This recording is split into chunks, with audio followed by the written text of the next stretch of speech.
angibingelele ngizothi nje all protocol observed. Angibingelela abafuthi sihamba nabo la bengezo esiba nayo nge-24 eKeys Drift.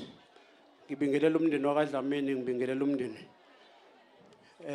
waseKhawa makaSicebi nowakubuka makaSibahla. Ngibingelele zonke ihlobo ekhona ngokuhlukahlukana kwazo. Ngibingelele abalandeli bakaSicebi, ngibingelele ubuholo obukhona, ngibingelele noza kwabo kade besendimeni nayo, ngibingelele amabutho akhona. Ngithi nje bonke abakhona ngiyababingelela. Igama uNduduzo wakwaDlamini la kaDungamanzi esikhabeni ozokhulumela abafowabo bakaSicebi. Akukuningi engizokusho la kodwa kuningi engingakusho ngoSicebi. uSicebi mangizoqala ngikhuluma nje ngokwasekhaya. uSicebi bekuyindoda engakuthandi nje ukukhuluma, ekade kuyindoda ethule elungile. Ngisho umbone ephatheke kabi umbone ukuthi usuke ethule. Le ndoda le ngizokhuluma ngayo ke ubumfowethu omncane kumina kodwa ukuhamba kwakhe sitheme ekhula ngoba uzalwe ngo1996, mina yami iminyaka isithe ukuhamba kancane. Kodwa ngendlela akenze ngayo ufike wangidlula, wafika wanyuka wazofika ku stage sethu, walingana nathi njengoba kade sisuke siphila kakhulu naye. Bengingagcina kuba ngomfowethu kodwa izinto eziningi besikhuluma nangokuzama ukudodisa kokukhula ngokwempilo. Okuningi ke bayakwazi abanye abafowethu sike sasana nomcimbi kade sinawo kade thathi award la wakade si celebrate. So bekuyinsiza kade sikhuluma nento eziningi and bekuyinsizwa ekade iphiwe kade ihlelela umcimbi. Lo mcimbi nje sasiwenza mhla ethathi iaward best of maskandi kwa akahlelelwa ngomuntu kwakuyimina soba naye akafika wazothi mfowethu ngifuna ukwenza lo mcimbi lo, ngicela siwuhlele sawuhlela sakwenza. But sengikubukile ukuthi lokho kwenza kwakhe umfowethu esebona ukuthi ngelinda ngiyohamba ngoba lo mcimbi lo kungiphoqela ukuthi ufuna ngenze sure ukuthi uyahleleka nabafowethu kade befike bezosebenza la ngokwendlela akasuke efukuhlela ngayo imicimbi. Uhleleleke umfowethu umcimbi namanje futhi ngiyabona ukuthi uhlelile. Siyabonga kini nonke bafowethu ngokufika nizo celebrate impilo kaMfowethu. Umfowethu silimele kakhulu sabafowethu. Le ndoda besibukela kuyona size sagcina sesibuka nasekhaya namaciko amancane kade seqala esekhula abafowethu nawo.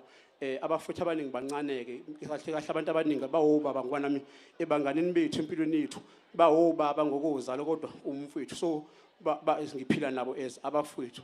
So bese sibuka amaciko amaningi kade seqala esebakhona endaweni ngakuthini esesicela ukuthi abafowethu bonke labade sebeqalelele le ndima baqhubeke beyibambe kungapheli ngoba wawufaka lo moya usicelo indlela bese ivulile. Le ndoda ibinenhliziyo ende, le ndoda ibikhonzile abantu, ikhonza abantu bakubo, ikhonza izingane zayo, ikhonza umndeni wayo.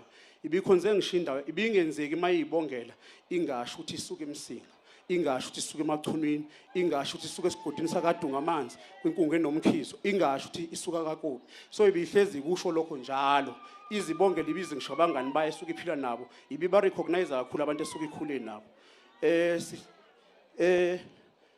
Lapho ubehleze ehamba khona ubekungenzeke ngababikho umuntu wasekhaya omfowabo okufakazela lokho kubantu akade sebenza nabo, kubantu abakade gida nabo, ube nabafowethu abathathu ekade sebenza nabo West 4 yena ukuthi lo muntu ubebhekelela ngempela abafowabo ukuthi nabo kube khona abakutholayo. Uthe limali umfowethu limale kukhona abafowabo ababili okwabafowabo njengamanje abasesibhedlela ababafowethu.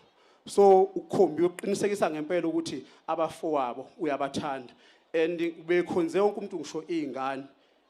Okay, ubekhonze wonke ngisho izingane ngoba besize simthethisa umfowethu ngendlela izimoto zakhe kade igcineni izingane ezincane ekhaya nje uthothi zihambela ngemo sithi umfowethu ayikovela ingozi ngelinye ilanga la. So umfowethu ube nenhliziyo ende kakhulu. Umfowethu ke nje ke sithi umfowethu hamba kahle Sicebi. Umfowethu uyazi ukuthi besiphila kangakanani nawe kakhulu futhi uyawazi amaphupho ekade uhlezi wakhuluma nami ufisa. uSicebi ubekade ewumuntu kade sayifisa ukuyocula phesheya amaplans akhe kade ekhona. So ke akusafika ka mfowethu sesithi kodwa uNkulunkulu uyena okadazi. Ngithi mfowethu sizamile impilo ngoba umfowethu kade kuqala uJune wangifonela washo wathi bhuti ngiphuphe ngishonile. Sakuzama sikhuluma naye nami njengomfowabo. Sakuzama kodwa kusho ukuthi uNkulunkulu weselibekile usuku kanjengoba egcine sihambile umfowethu. Ngibonile nako social media umunye umfowethu naye esho ukuthi bake bayikhuluma leyo okusho ukuthi kwakuyinto eyasazama ukuyibona kodwa sigcine singayibonanga. Nginabafowethu labengezo njengoba kade sengisho ukuthi sinengezo la esesicansele khona la eThukdunusa siyenza lapha eKeysdrift siyenza njalo nge24 kuyihlangu.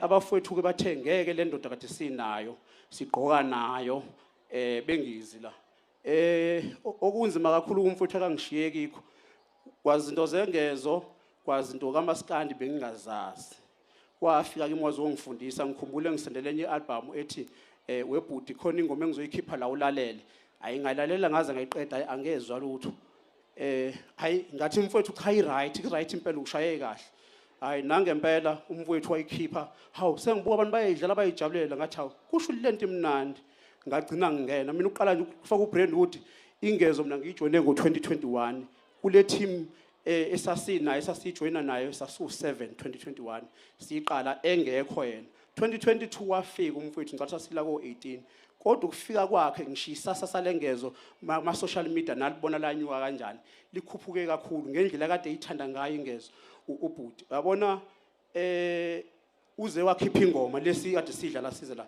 ubeyikhiphela ingezo kukhona enye futhi kade beyibhalile nomunye wabaculi ekade bezoyikhipha ngoDisemba yengezo futhi esinethemba ukuthi mhlambe ugcina ifikile. Umfowethu ke bafowethu ngizoxolisa nje kunina ngoba ngiyakhumbula ngokudlula especially abafowethu labasiphezulu kadunga amanzi baze bahluthuka imoya singafiki kuthiwa khanje.